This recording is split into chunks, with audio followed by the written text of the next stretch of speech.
Welcome to this explainer. Today, we're diving into some absolutely fascinating financial research to build a toolkit that takes you from financial anxiety straight into empowered action. We'll be walking through some proven step-by-step strategies designed to put you completely back in the driver's seat.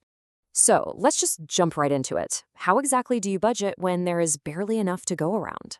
It's a massive question, really, because traditional budgeting advice almost always completely ignores gig workers, freelancers, and honestly, anyone just living paycheck to paycheck. So much of the advice out there assumes you have this nice, steady, predictable pile of cash landing in your bank account on the first of every single month. But what if your income fluctuates wildly? Or what if you're scraping the absolute bottom of the barrel right before payday? Well, that requires a completely different approach. To get us out of that cycle, we've got a highly effective four-step plan today. First, we'll look at financial survival mode. Second, taming irregular income. Third, priority-based budgeting. And fourth, the famous debt snowball method. All right, let's kick things off with part one, financial survival mode. According to sources like Experian, your absolute best tool for financial triage is what's called a bare bones budget. Think of this as a highly restrictive, completely temporary plan that's stripped down to the absolute bare minimum required for survival. Whether you're dealing with a sudden job loss, an unexpected medical emergency, or your car just broke down, a bare bones budget gives you immediate clarity. Now, you're not meant to live like this forever. It's just about hitting the emergency brakes right now so you can figure out your next move without going deeper into the red. To pull this off, you have to be absolutely ruthless about separating your expenses. On one side, you have your must-pay essentials. We're talking housing, minimum debt payments, and basic groceries, the things that keep a roof over your head and protect your credit score. On the other side, you have your adjustable expenses. Look, canceling your streaming services or pausing takeout is painful for sure, but in survival mode, putting those adjustable lifestyle costs on ice temporarily is what guarantees your essentials actually get covered. Moving right along to Section 2, Taming Irregular Income. If you're a freelancer, a gig worker, or your pay just jumps around a lot, the research points to finding your baseline income as the crucial next step. Basically, look back over the last 6 to 12 months and find your lowest earning month. That is your conservative baseline.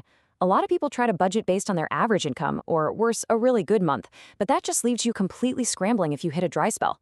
Building your budget around this lower, conservative number actually protects you during the lean times. It builds a foundation that simply won't collapse when the work slows down.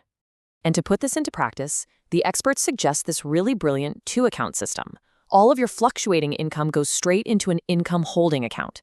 Think of this account as a reservoir. Then, that reservoir pays your secondary spending account a fixed, predictable salary based on your baseline.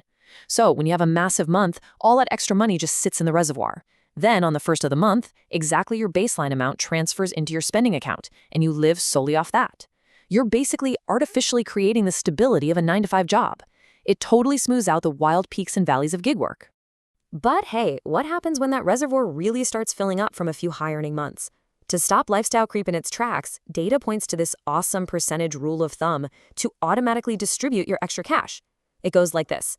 40% builds up an emergency buffer, 30% attacks your debt, 20% gets reserved for future taxes, which, by the way, is a lifesaver if you're self-employed, and 10% is just for fun. You absolutely need to reward yourself, but this system ensures the vast majority of your extra income is actively securing your financial future. Okay, that brings us to our third piece of the puzzle, priority-based budgeting. So what if your baseline still isn't enough to fund your entire month upfront? Well, sources like Good Budget recommend a chronological approach. First, you only fill immediate needs. You're funding just the urgent items like this week's groceries or tomorrow's electric bill. Second, you track that spending instantly so you never lose sight of exactly where you stand. And third, you only fund your remaining items when that next influx of income finally arrives. It keeps you laser-focused on the present moment. And finally, we've reached Section 4, the debt snowball method. Once you're stabilized, it is time to shift from playing defense to playing offense. The debt snowball method is a strategy where you pay off your accounts starting with the smallest balance first, while just paying the minimums on your larger debts. Now, I know what you're thinking. This ignores interest rates entirely. And yeah, mathematically, it sounds totally backward. But research shows it is incredibly powerful. Let's break down how this actually unfolds. First, you list out all your debts from smallest to largest. You commit to making the minimum payments on absolutely everything to protect your credit score. But then, you take any extra cash you have and mercilessly attack that smallest balance. Once that little debt is entirely wiped out, you take the money you were using for it and you roll it completely into the minimum payment of the next debt on your list.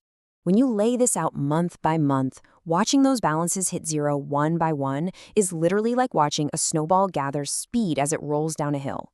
Let's say you've got an extra $100 a month. In month 1, you attack card A. By month 2, card A hits zero. Awesome! Now you have that $100 extra plus the $25 minimum you were already paying on card A. So you roll that total of $125 directly into card B's payment. Because of that huge combined payment, card B is wiped out by month 5. Then you roll all of that money into the car payment. The momentum becomes absolutely unstoppable. And there's a fascinating reason why this feels so good. A Harvard Business Review study brilliantly illustrates that getting those quick wins by eliminating small balances taps directly into human psychology. It triggers this massive surge of victory that pushes you to stick with the budget, even when things get really tough. Crossing an entire debt off your list in just a couple of months provides an emotional high that literally becomes your fuel. Now, again, you might be wondering about the math. The traditional debt avalanche method is mathematically optimal because it targets high interest rates to save you the most money. It's totally logical. But research consistently proves the snowball method is actually more effective in the real world. Why? Because personal finance is about 80% behavior. Studies from places like the Northwestern Kellogg School of Management found that consumers tackling small balances first are vastly more likely to actually eliminate their overall debt. Because honestly, the math simply doesn't matter if you lose motivation and give up after 3 months. As we wrap up today's explainer, from creating that bare bones budget to setting up a baseline holding account, right through to starting your very own debt snowball, it becomes super clear that reclaiming your financial power isn't just about crunching numbers. It's about building systems that reward your brain and keep you moving forward. Which leaves us with a really vital takeaway to think about today. When it comes to your own wallet, is changing your financial behavior actually way more powerful than just changing the math?